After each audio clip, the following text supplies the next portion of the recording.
अगर आप शुगर के मरीज हैं या आपकी फैमिली में कोई शुगर का मरीज है तो इस चैनल को फौरी सब्सक्राइब करें। जी हुमैरा सालेहा पूछ रही जी, I will not be able to eat GPS for all my life. जी जीपीएस कॉम्प्रिहेंसिव बैलेंस डाइट है और शुगर कंट्रोल करने के लिए ये सारी जिंदगी आपको करनी होगी। हम कोई चीज गलत बयानी नहीं करते जी, ये मैं अलल ऐलान बता रहा हूँ। और वो तमाम लोग जिनकी शुगर अनकंट्रोल्ड रही है उनको जीपीएस पे मुकम्मल उनको करना पड़ेगा, सारी जिंदगी करना पड़ेगा।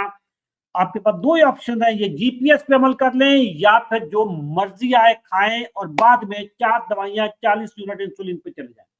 और फिर इतनी कॉम्प्लिकेशन उसमें होती है कि एक वक्त आता है कि बंदा कहता है जी मुझे बताओ मैंने क्या छोड़ना है, मेरे गुर्दे बचा लो, मुझे बताओ मैंने कौन सी एहतियात करनी है, लेकिन मेरा दिल बचा लो, मेरे पांव बचा लो, मेरी टांगे कटने से बचा लो, मुझे बताओ कि मैंने कौन सा परहेज करना। उस वक्त टाइम इज ओवर, फिर वक्त निकल चुका होता है।